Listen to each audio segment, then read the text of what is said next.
चलिए आइए दोस्तों स्टार्ट करते हैं आज की क्लास को और चैप्टर सीखेंगे कंसीडरेशन। आज की क्लास के अंदर हमारा चैप्टर चलेगा कंसीडरेशन, चैप्टर नंबर 5। 4 चैप्टर हम अपने कंप्लीट कर चुके हैं। ये बड़ा चैप्टर है, थोड़ा टाइम लगाएगा पर हम इसको जल्दी करने की कोशिश करेंगे। अकाउंट की क्लास को हटाते हैं।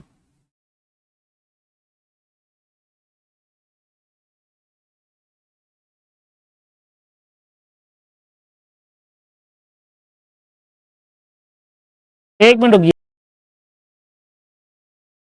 लो जी, तो चैप्टर का नाम है कंसीडरेशन। काफी अच्छा चैप्टर है और बड़ा ही बेसिक चैप्टर है ये चैप्टर। मतलब आपका अगर ये चैप्टर अगर आपको नहीं आया ना तो आगे वाले चैप्टर्स के आने में प्रॉब्लम हो जाएगी। तो ये चैप्टर काफी डिटेल में हमें पढ़ना है और अच्छा चैप्टर है। कंसीडरेशन, अगर मैं बात करूं कि कंसीडरेशन क्या है, तो कंसीडरेशन का मतलब होता है समथिंग इन रिटर्न। कंसीडरेशन का मतलब क्या होता है? Something in return.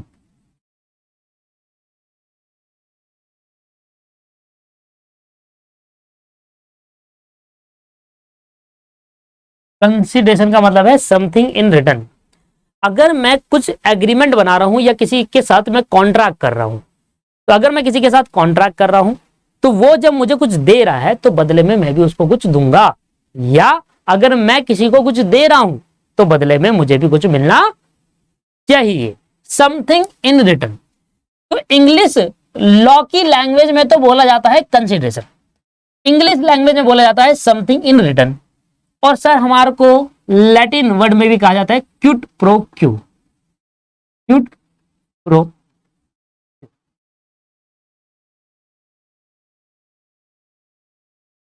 Cute pro Q.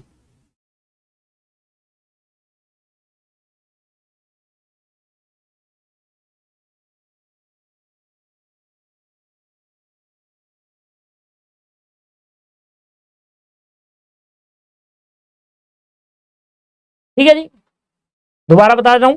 Consideration का मतलब क्या होता है सर? कंसीडरेशन बोला जाता है इन लॉ, लॉ में हम उसको कंसीडरेशन कहते हैं। इंग्लिश में अगर इसका मीनिंग जाने कि कंसीडरेशन का इंग्लिश मीनिंग क्या है तो हम उसको बोलते हैं समथिंग इन रिटर्न। और लैटिन वर्ड में इसको प्यार से क्या कहा जाता है? Cute pro Q.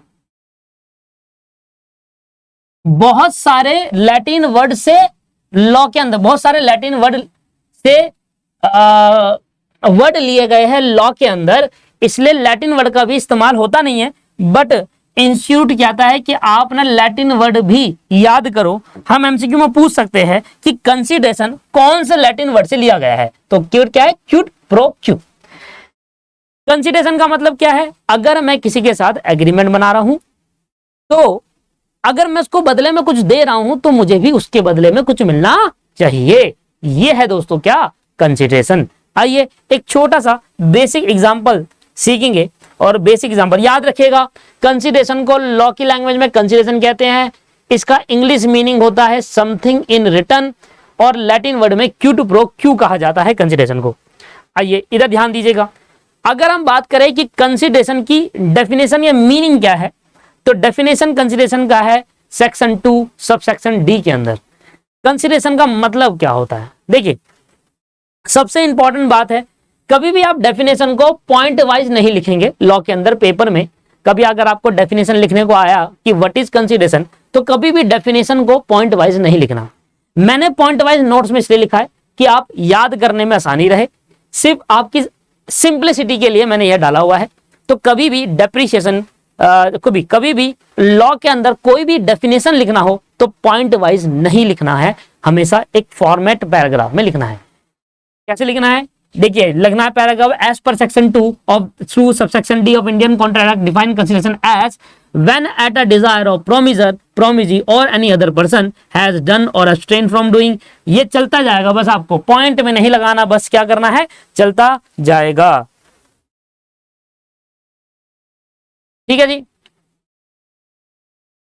ये हटा दो, बस ये नहीं, इधर गलती से आ गया। When at the desire of promisor, promisee comma आएगा, promisee or any other person has done or abstain from doing, does or आएगा इधर, or abstain from doing, or promise to do, or आएगा इधर एब्सटेन फ्रॉम डूइंग। आपने यहां देखा होगा सच an act, और आएगा फिर दोबारा abstain is known as consideration. मैं सारे ठीक करूंगा, ये बेवकूफ, ध्यान नहीं दिया जिसने बुक बनाई है। When at the desire of promiser, promisee और एनी अदर पर्सन, मैं लिख देता हूं इसको यार, नहीं तो ऐसे आप कंफ्यूज होगे है क्या ये। मैं लिख देता हूं, है ना, मैं इसको ठीक कर दूंगा जब आपको बुक दूंगा, वैसे मैं लिख देता हूं, नहीं तो आप कंफ्यूज हो जाओगे। क्या हो गया भाई, आजा।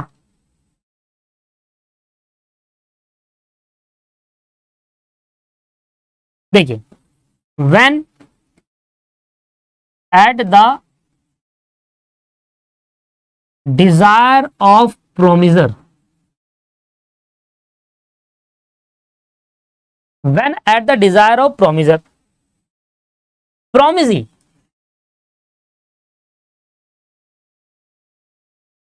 or any other person or any other person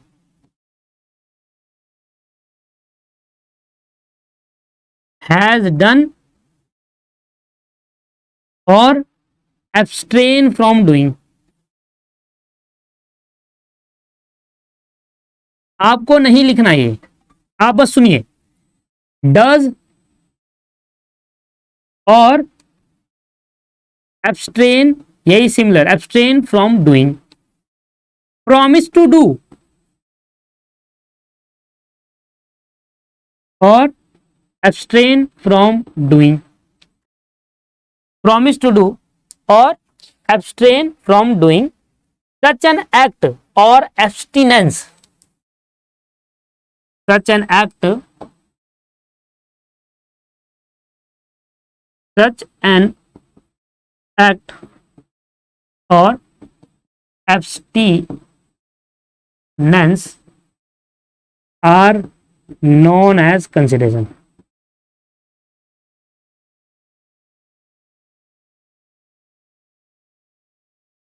देखिए दोस्तों, पेपर में आप दो तरीके से लिख सकते हैं अपना आंसर को, पेपर के अंदर अपने आंसर को दो तरीके से आप प्रेजेंट कर सकते हैं।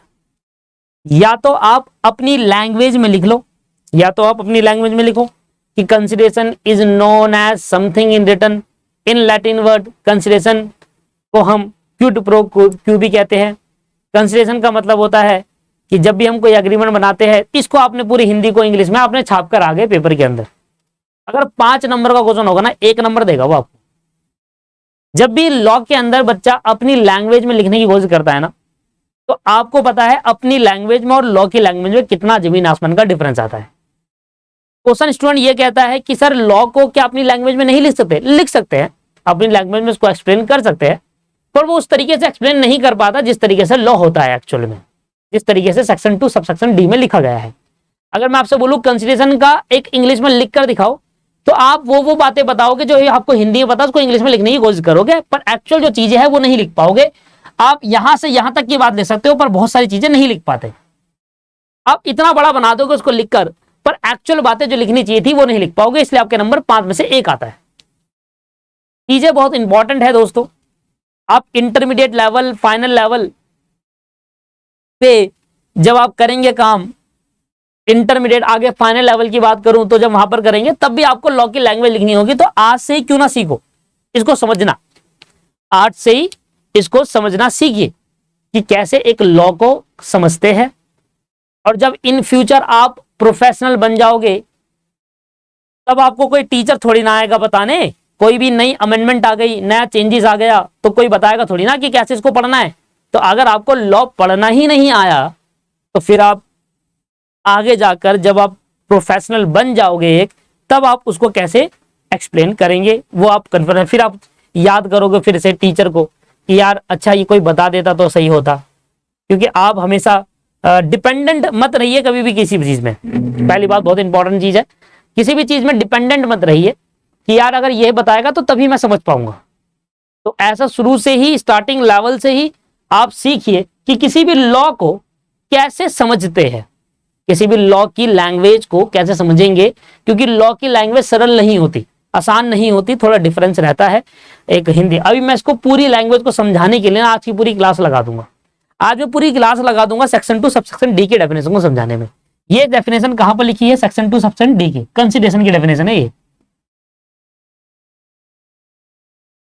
और आपको लगता होगा लॉ इतना सब समझना कितना ही आसान होगा, पर अभी आपको देखना कि कैसे 1 घंटा बीतेगा और सेक्शन 2 सबसेक्शन डी में लिखा गया है what is the meaning of consideration when at the desire of promisor, promisee or any other person has done or abstain from doing, does or abstain from doing, promise to do or abstain from doing such an act or abstinence are known as consideration। ये मैं शर्त के साथ कह सकता हूं, ये line पढ़कर आपको कुछ भी समझ नहीं आया होगा क्या चल रहा है ये। और यही आप बेयर एक्ट खोल लीजिए, गूगल पे लिख लीजिए what is the definition of consideration as per section 2 subsection D, आपको यही लिख कर आएगा। और इन फ्यूचर जब आप पढ़ेंगे तो आपको जब ये समझ ही नहीं पा रहे कि यार कैसे पढ़ूं उसको, क्या है, क्या बोल क्या रहा है, प्रोमिसर का डिजायर, प्रोमिसी की डिजायर, किसी और पर्सन का desire, has done, does, promise to do, क्या है ये, एक्ट, एब्स्टिनेंस। आइए मैं आपको समझाने की कोशिश करता हूं कि कैसे एक डेफिनेशन को समझा जाता है। आइए एक एक एग्जांपल के साथ मैं आपको देता हूं और आज की पूरी क्लास लगाते हैं what is the meaning of consideration पे। कंसीडरेशन कहते किसे है, इन डीपली हम इसको पढ़ते हैं। 2 तरीके के स्टूडेंट होते हैं, 2 तरीके के हमारे पास स्टूडेंट होते हैं। एक वो जो चाहते हैं कि पेपर के पॉइंट ऑफ व्यू से पढ़ ले और चीजें आसानी से आ जाए, और दूसरा स्टूडेंट ये होता है कि यार वो चाहते हैं कि यार पेपर तो चलो ठीक है पर मुझे मजा आए पढ़ने में, ऐसा लगे कि यार आज मुझे डीपली कुछ सीखने को मिला। तो मैंने अपनी लाइफ में, अपने करियर में 2 ही स्टूडेंट देखे, 2 टाइप के स्टूडेंट देखे। मैं पहले वाले में, दूसरे वाले में से था कि मुझे पेपर से कोई इतना चिंता नहीं होती थी, पर मुझे ये लगता था कि यार ऐसा डीप नॉलेज कहीं मिल जाए ना, मुझे पता चल जाएगा ना इसके पीछे का सोर्स क्या है, मजा आ जाता है। और बहुत सारे स्टूडेंट मैंने, मेरे काफी दोस्त है, मेरे काफी फ्रेंड कहते हैं छोड़ना क्या करेगा, तो याद तो रहता नहीं है ये चीजें, इससे अच्छा तो तू जो आ रहा है पेपर में उसके पॉइंट पे याद कर, वो चीजें याद कर, वो ज्यादा बेनिफिशियल तेरे को पास करवाएगी। तो डिफरेंट टाइप के स्टूडेंट यहाँ पर देखने को मिलते हैं। आइए हम सीखते हैं कि एक एग्जाम्पल लेकर सीखते हैं कि किस तरीके से हम कंसीडरेशन का मतलब सीखते हैं, ठीक है ना। आइए ये है डेफिनेशन, और आज मैं पूरी क्लास के अंदर आपको यही डेफिनेशन सिखाऊंगा कि कैसे इस डेफिनेशन को हम सीख रहे हैं। आइए सबसे पहले मान लो दोस्तों मिस्टर ए है, मिस्टर ए ने मिस्टर बी से कहा क्या तुम मेरी कार खरीदोगे? मैंने कहा हाँ खरीदूंगा। तो इसने ऑफर दिया, क्या दिया? इसने ऑफर दिया। क्या मैंने आपको ऑफर और एक्सेप्टेंस वाला चैप्टर पढ़ा दिया? यस पढ़ा दिया। सोचो अगर मैं आपको ऑफर और एक्सेप्टेंस वाला चैप्टर पढ़ाता ही नहीं और कंसीडरेशन पढ़ा देता तो फिर कैसे समझ में आता? नहीं आता ना। तो सिमिलरली चीज है, जब आप कंसीडरेशन नहीं पढ़ोगे ठीक से तो आगे के चैप्टर भी समझ नहीं आएंगे। जैसे कंसीडरेशन के अंदर ऑफर एंड एक्सेप्टेंस का बहुत बड़ा रोल है, ऐसे ही ऑफ कंसीडरेशन चैप्टर का आगे भी बहुत बड़ा रोल है, ये बात ध्यान दीजिएगा, ठीक है ना।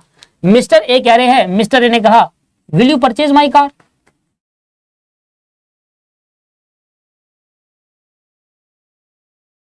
क्या तुम मेरी कार खरीदोगे? उसने कहा भाई कितनी की बेच रहे हो? ये कह रहा 2 लाख रुपए की बेच रहा हूं। वो कह रहा जी कौन सी कार है? उसने अपनी कार की डिटेल बता दी, सारी की सारी कार की डिटेल सारी बता दी। अब क्या जब मिस्टर ए ने ऑफर दिया, क्या ये ऑफर वैलिड ऑफर है? मैंने आपको पढ़ाया था essential element of valid offer. हाँ सर ये वैलिड है। ऑफर जो दिया जा रहा है इसकी डिजायर है, इसकी इच्छा है, अपनी विलिंगनेस बता रहा है और आखिरी इच्छा बता रहा है। याद आ रहा है आपको कुछ? अपनी आखिरी इच्छा बता रहा है। ऑफर सर्टेन है, ऑफर सर्टेन है, कैपेबल है, सब चीजें जो वैलिड ऑफर में होनी चाहिए वो इसमें है जो उसने दी। अब मैंने आपको एक्सेप्टेंस चैप्टर बताया था तो इसने एक्सेप्ट कर लिया, हाँ अब ये एक्सेप्ट कर रहा है कि हाँ मैं आपकी कार खरीदना चाहता हूं। इसने हाँ भी भर दी कि हाँ मैं आपकी कार खरीदूंगा और इसने एक्सेप्टेंस दे दिया। अब मिस्टर ए ने कहा ठीक है सर, हमारे बीच में एक एग्रीमेंट हो गया, मैंने आपको ऑफर दिया, आपने उसको एक्सेप्ट कर लिया, तो और यहां पर हमारी इनफोर्सिबिलिटी भी जुड़ गई कि अगर मैं आपको धोखा दूंगा, मैं डिफॉल्ट करूंगा तो आप मेरे पे केस कर दोगे, और अगर आपने धोखा दिया तो मैं आप पे केस कर दूंगा। इनफोर्सिबिलिटी है ना। तो अब ये इनफोर्सिबिलिटी आती है तो क्या बन जाता है? ये कॉन्ट्रैक्ट। भाई ऐसा एग्रीमेंट जिसके अंदर इनफोर्सिबिलिटी होती है वो कॉन्ट्रैक्ट बन जाता है। एक्सेप्टेंस और ऑफर दोनों मिलाकर क्या बनते हैं? एग्रीमेंट बनता है सर। बढ़िया कॉन्ट्रैक्ट। अब मुझे बताओ, मिस्टर ए जब मिस्टर बी को कार देंगे तो बदले में क्या लेंगे? सर मिस्टर ए बदले में लेंगे 2 लाख रुपए। तो ये 2 लाख रुपए मिस्टर ए को मिलेंगे बदले में, ये मिस्टर ए के लिए क्या बन जाएगा? कंसीडरेशन। ठीक है, ये मिस्टर ए के लिए क्या बन जाएगा? कंसीडरेशन। और मिस्टर बी 2 लाख के बदले में क्या मिलेगा मिस्टर बी को? सर मिस्टर बी को मिलेगी कार, तो मिस्टर बी के लिए कार क्या हो गया? कंसीडरेशन। तो कंसीडरेशन में मैंने सबसे पहला वर्ड आपको सिखाया था something in return. Mister A क्या दे रहे हैं? सर कार दे रहे हैं, और बदले में क्या मिल रहा है? 2 लाख रुपए, something in return mister A के लिए। और मिस्टर बी बदले में क्या दे रहे हैं? मिस्टर बी 2 लाख रुपए दे रहे हैं, तो उसको बदले में क्या मिल रहा है? कार मिल रही है। तो मिस्टर बी के लिए क्या हो गया? Something in return. तो कंसीडरेशन क्या होता है दोस्तों? Something in return. अगर मिस्टर ए कार दे रहे हैं तो उनको बदले में 2 लाख रुपए मिल रहे हैं, और मिस्टर बी अगर 2 लाख रुपए दे रहे हैं तो उसको बदले में कार मिल रही है। समथिंग इन रिटर्न समझ में आया पहले एग्जाम्पल से? Meaning of something in return. Example number 1 यहां तक क्लियर हो गया?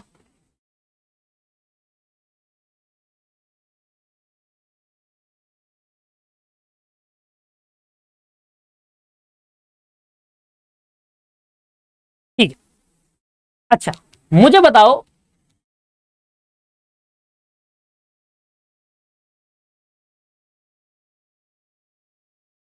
इसको दोस्तों मैं पॉजिटिव कंसीडरेशन भी कह सकता हूं। इसको क्या कह सकता हूं मैं? पॉजिटिव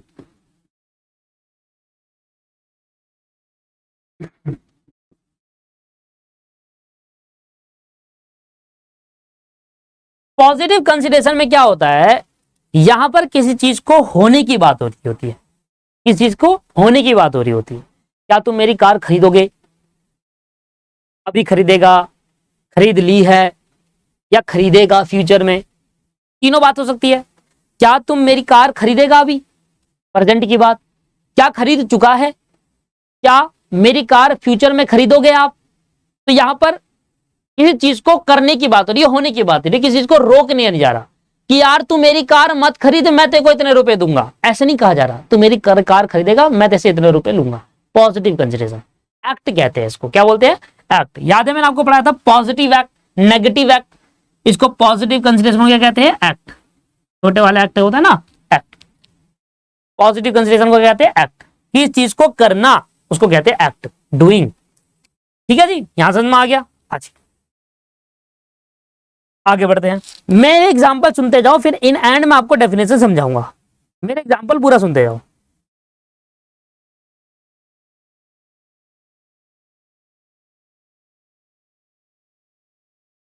मान लो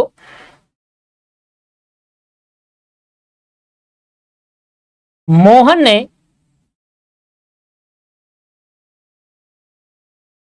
सोहन को पैसे देने थे। मोहन ने देने हैं सोहन को पैसे,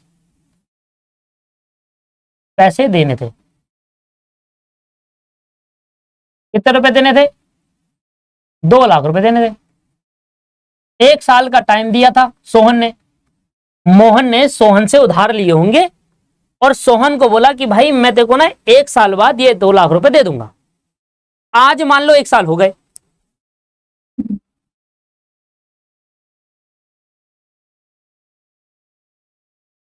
अब 1 साल बाद जाकर सोहन जाता है मोहन के पास कि भाई मैंने आपको 2 लाख रुपए दिए थे, आपने कहा कि 1 साल में दे दूंगा।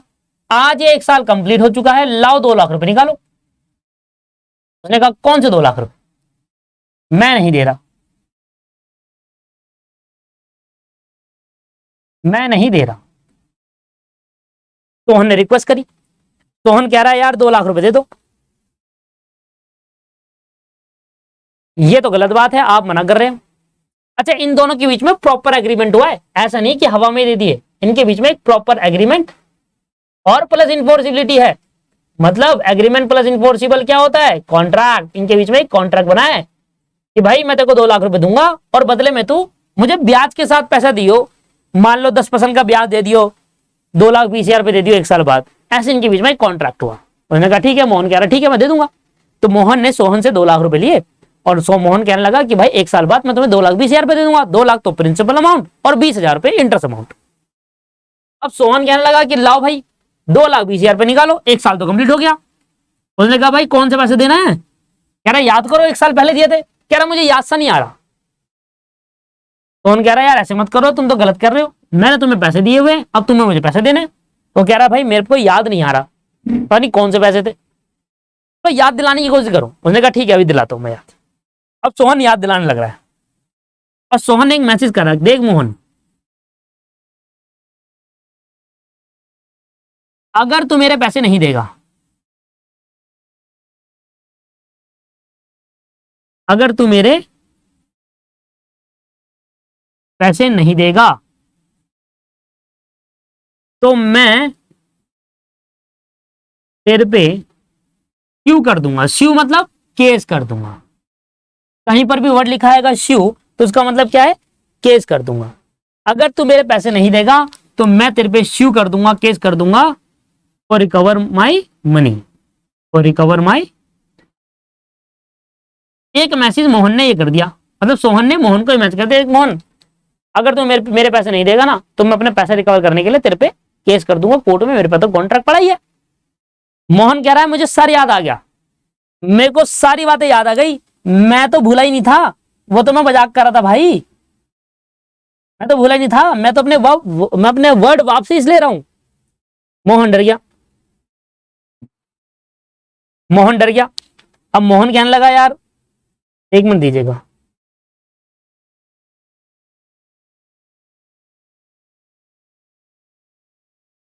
मोहन डर गया।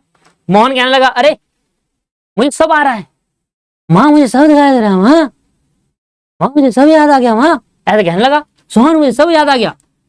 अब मोहन ने सोहन को बोला सॉरी भाई केस मत करना, ऐसा करो। अब सोहन ने क्या बोला, मोहन को ध्यान सुनिएगा। सोहन ने कहा, मोहन ने कहा सोहन अगर तुम केस नहीं करते 6 महीने तक मेरे ऊपर, तो मैं तुम्हें 2,20,000 के बदले 3 लाख रुपए दूंगा।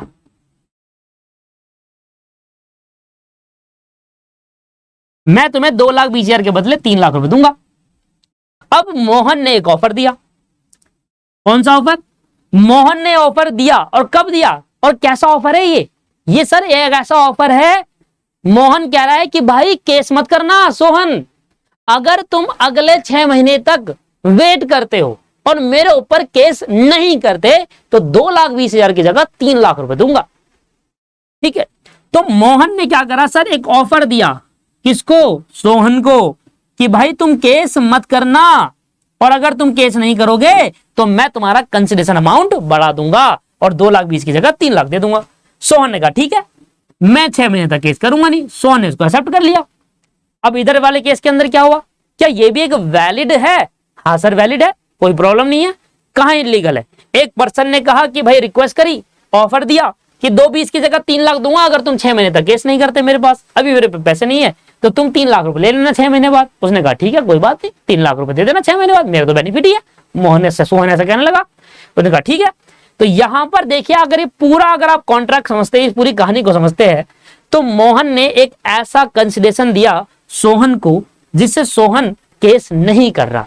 तो मोहन ने एक एक्स्ट्रा कंसिडरेशन दिया, थोड़ा अमाउंट दिया बढ़ाकर, जिससे ये कहा कि सोहन तुम केस मत करना। किसी चीज को करने के लिए नहीं, किसी चीज को ना करने के लिए जब आप एक्स्ट्रा कंसिडरेशन देते हैं इसको नेगेटिव कंसिडरेशन कहते हैं। क्या कहते हैं दोस्तों? इसको नेगेटिव कंसिडरेशन। किसी चीज को ना करने के लिए जब आप कंसिडरेशन देते हैं इसको क्या कहा जाता है? नेगेटिव कंसिडरेशन कहा जाता है। किसी चीज को ना करने के लिए आपने कंसिडरेशन दिया, ये होता है नेगेटिव कंसिडरेशन। और नेगेटिव कंसिडरेशन को प्यार से एक और नाम से जानते हैं, बताओ क्या? Abstinence.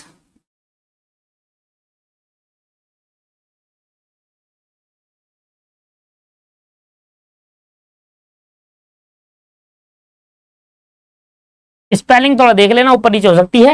Abstinence, to do something or to not to do something, or not to do something, to do something or not to do something. याद आ रहा है वाला ऑफर वाला, एक्सेप्टेंस वाला। सिमिलरली वही यहाँ पर है सर, हम किसी चीज में हम जो कंसिडरेशन दे रहे हैं किसी चीज को करने के लिए और किसी चीज को ना करने के लिए। मतलब कंसिडरेशन पॉजिटिव भी हो सकता है और कंसिडरेशन नेगेटिव भी हो सकता है। एक बात तो समझ में आ गई, एक बात तो हमें क्लियर हो गई। कंसिडरेशन क्या हो सकता है सर? कंसिडरेशन हमारा पॉजिटिव भी हो सकता है और नेगेटिव भी हो सकता है। कंसिडरेशन हमारा पॉजिटिव भी हो सकता है और नेगेटिव। यहां समझ में आ गया? अगर ये पॉजिटिव कंसिडरेशन है,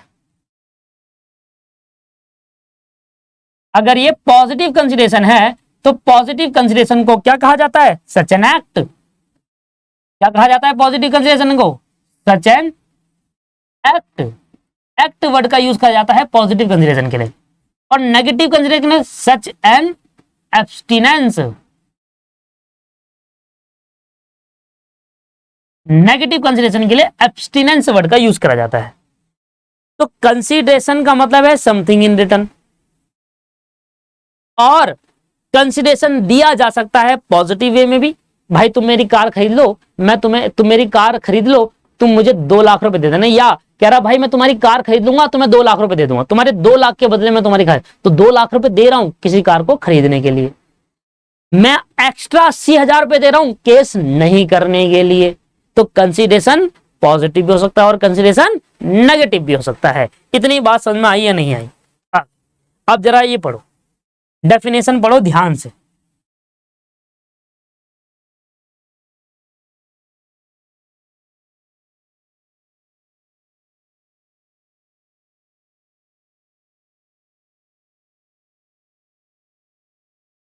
वो पेन कहां पर होगा? ये भी नहीं है। हाँ देखिए, कंसिडरेशन क्या है?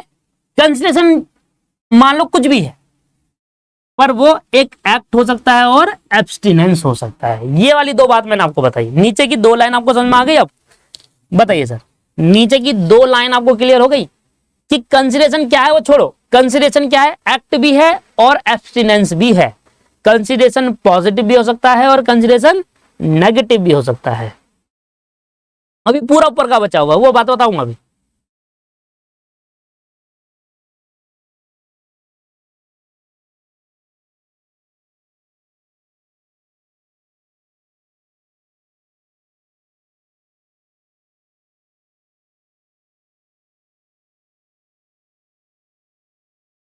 ठीक है जी, चलिए अब मुझे एक बात बताओ,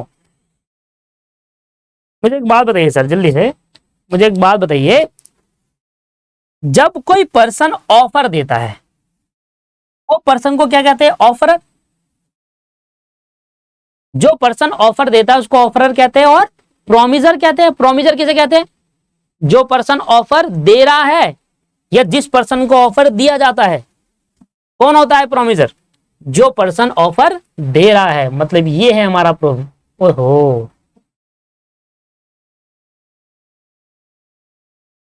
ये कौन है हमारा? Mister A, प्रोमिजर।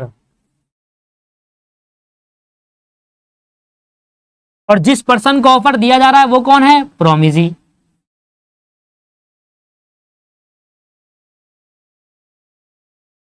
इस वाले केस के अंदर ये कौन है? मोहन। ये एक्स्ट्रा ऑफर दिया ना इसने, यहां पर कहा कि भाई तुम केस मत करना, मैं तुम्हें 80,000 रुपए दूंगा एक्स्ट्रा, ये ऑफर दे रहा है। तो ये कौन हो गया? प्रोमिजर, जो ऑफर दे रहा है। और किसको दे रहा है? सोहन को। तो सोहन कौन हो गया? प्रोमिजी।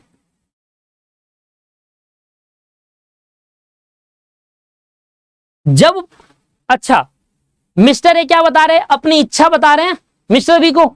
मिस्टर ए क्या कर रहे हैं? अपनी इच्छा बता रहे हैं। इच्छा को क्या कहते हैं? डिजायर। ऑफर क्या है? ये एक डिजायर है। ऑफर क्या है? एक डिजायर। अपनी इच्छा बता रहे हैं ना। मिस्टर ए क्या कह रहे हैं कि भाई मैं अपनी कार बेच रहा हूं, क्या तुम मेरी कार 2 लाख में खरीदना चाहोगे? तो अपनी इच्छा बता रहे हैं, desire. When at a desire of promiser, when at a desire of promiser, when at the desire of promiser to promisee, किसके डिजायर से निकले? प्रोमिजर के। और कभी कभी ऐसा भी होता है प्रोमिसी की डिजायर से निकले। वो काम जो पास्ट में आप कर चुके, वो काम जो पास्ट में आप कर चुके। Has done, has word use होता है पास्ट में जब अपनी इच्छा बताए प्रोमिजर, किसको? प्रोमिसी को, किसी चीज जो हम कर चुके या फिर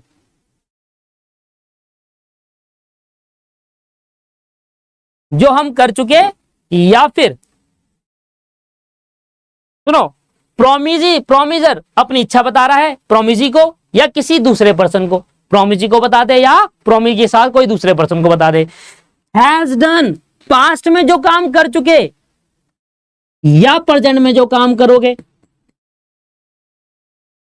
या फ्यूचर में जो काम करने वाले हो,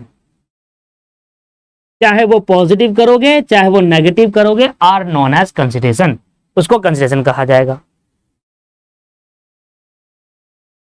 आइए मैं दोबारा से बताता हूं डेफिनेशन आपको। देखिए कंसिडरेशन का मतलब क्या होता है? किसी चीज को जब कोई ऑफर देते हैं तो कुछ चीज दे रहे हैं और बदले में भी कुछ चीज मिल रही है। मुझे बताइए मिस्टर ए ने क्या दिया? कार दी। मिस्टर बी ने क्या दिया? पैसे दिए, 2 लाख रुपए।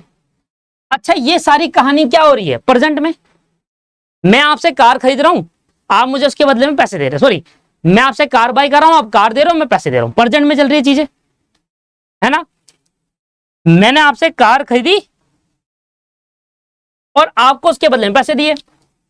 ये भी तो हो सकता है कि मान लो मैंने 10 दिन पहले आपसे कार खरीदी हो और 10 दिन पहले मैंने आपसे पैसे दिए हो, पास्ट में भी हो गई होगी चीजें, क्या वो कंसिडरेशन नहीं है?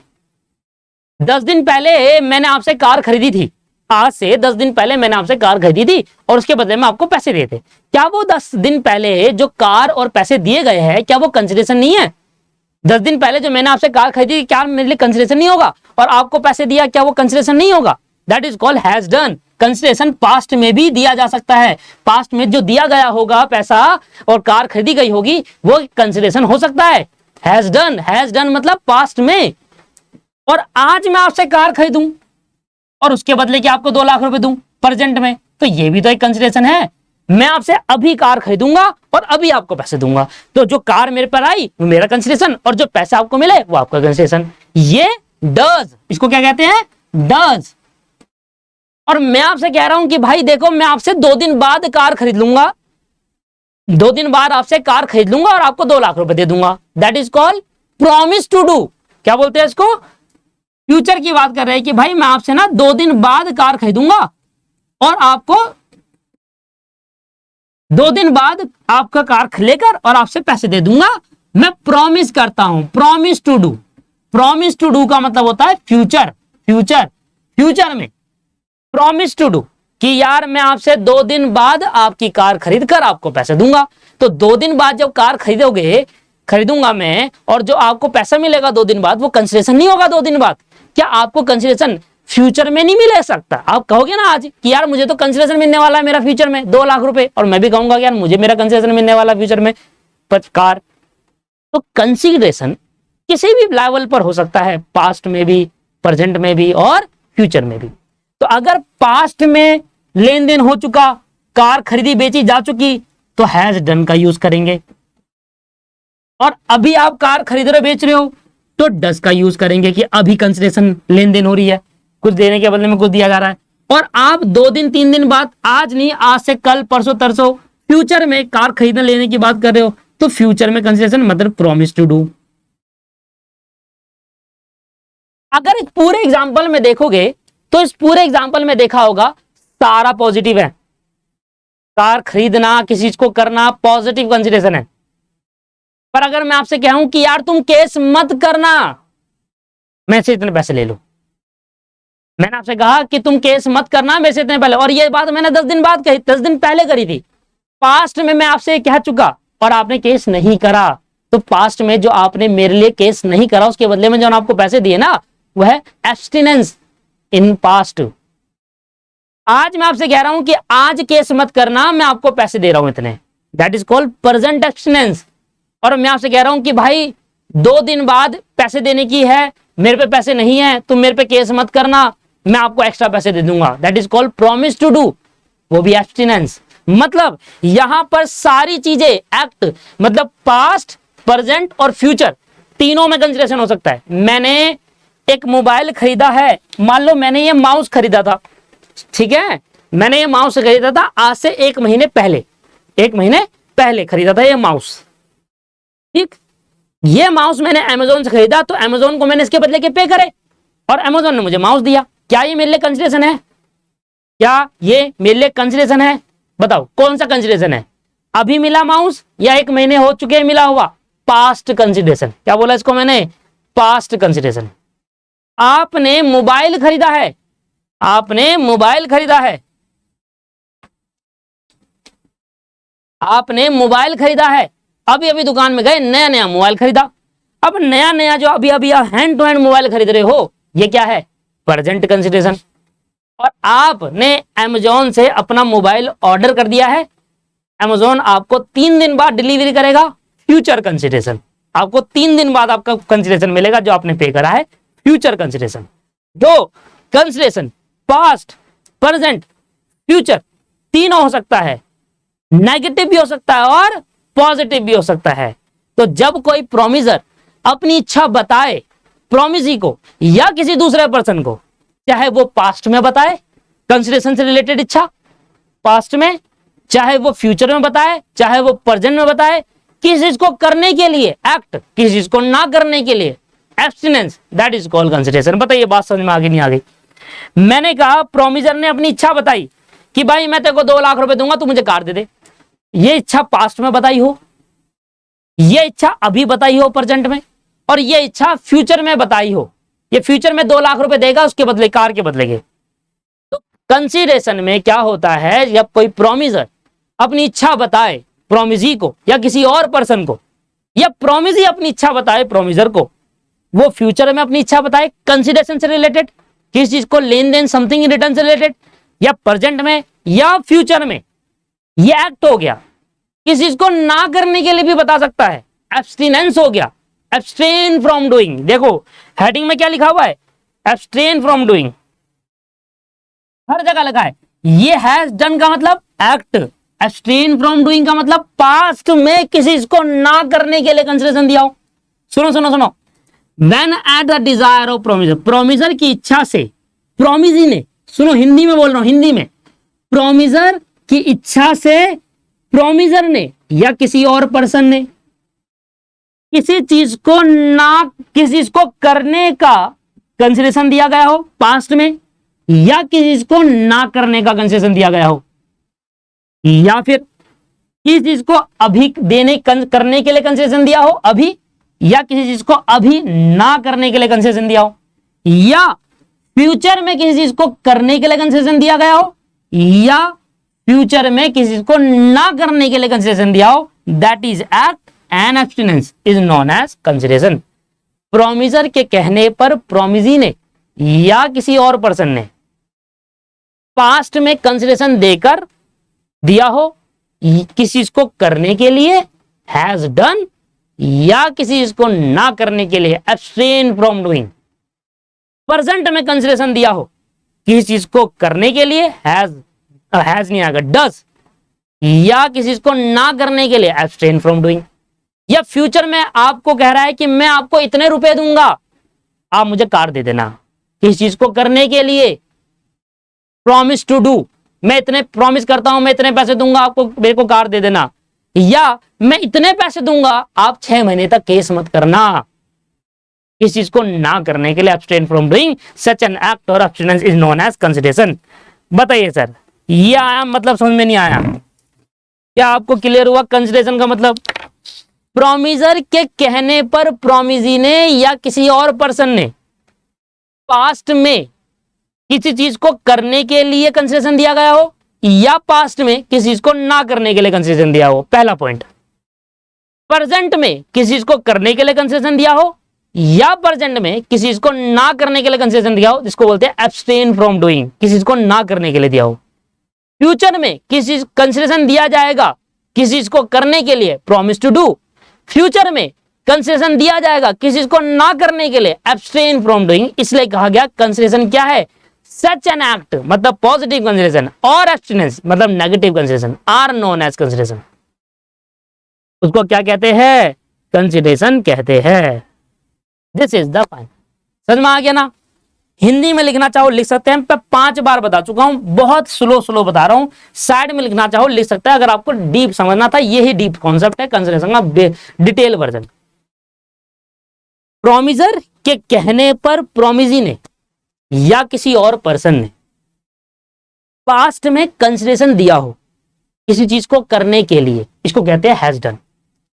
पास्ट में कंसिडरेशन दिया हो किसी चीज को ना करने के लिए, इसको कहते हैं एब्सटेन फ्रॉम डूइंग। प्रेजेंट में कंसिडरेशन दिया हो किसी चीज को करने के लिए, डस।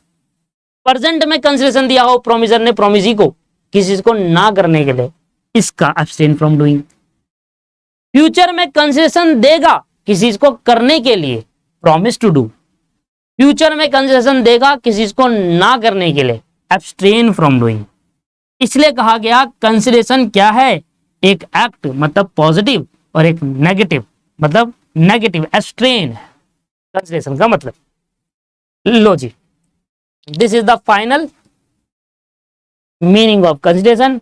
अब आप आराम से नहीं लिख लोगे, मैं आपको अभी एक जादू दिखा दूंगा, अभी 2 मिनट में मैं आपको अभी बता सकता हूं कि आपको ये डेफिनेशन याद हो गई। आपके सामने लिख दूंगा अभी डेफिनेशन बिना कुछ सोचे समझे। जब चीजें बार बार रिपीट होती है, बहुत सारे बच्चे मुझसे कहते हैं कि यार एक ही चीज को बार बार रिपीट होती है, इससे टाइम वेस्ट होता है। पर ये दिस इज द गोल्डन, ये टाइम वेस्टिंग वाली बात नहीं है दोस्त। अगर आपको ऐसा फील हो रहा है ना कि यार एक चीज बार बार रिपीट हो रही है, इससे टाइम वेस्ट हो रहा है, मेरे को बहुत बच्चों ने कहा भी है मेरे को 1-2 बार कि सर आप बार बार रिपीट करते हो, उससे हमें लगता है कि टाइम वेस्ट हो रहा है। वो चीज याद हो जाती है आपको, याद हो गया, कंसिडरेशन की डेफिनेशन याद हो गई आपको। मैं बता दूं, when at a desire of promiser, when at the desire of promisor, promisor के कहने पर प्रोमिजी ने या किसी और पर्सन ने, एनी अदर पर्सन, किसी चीज को पास्ट में करने के लिए कंसेशन दिया हो, हैज डन, या पास्ट में कंसेशन किसी चीज को ना करने के लिए, एब्सटेन फ्रॉम डूइंग। किसी चीज को अभी कंसेशन दिया हो किसी चीज को करने के लिए मतलब डस, या अभी कंसेशन दिया हो किसी चीज को ना करने के लिए मतलब एब्सटेन फ्रॉम डूइंग। किसी चीज को फ्यूचर में कंसिडरेशन देगा किसी चीज को ना करने के लिए मतलब करने के लिए, प्रॉमिस टू डू। फ्यूचर में कंसिडरेशन देंगे किसी चीज को करने के लिए, फ्यूचर में कंसिडरेशन देगा कौन, प्रोमिजर प्रोमिजी को, प्रॉमिस टू डू मतलब फ्यूचर में कंसेशन दूंगा किसी चीज को करने के लिए और फ्यूचर में कंसेशन दूंगा किसी चीज को ना करने के लिए। इसलिए क्या, such as, consideration such as एक पॉजिटिव है एक्ट और एक नेगेटिव है मतलब abstinence, is known as consideration. लो जी, बहुत बढ़िया, this is the final answer. Final बस आज की क्लास में इतना ही करेंगे, मिलते हैं नेक्स्ट क्लास के अंदर और नेक्स्ट क्लास में आगे बढ़ाएंगे इस चीज को, ठीक है।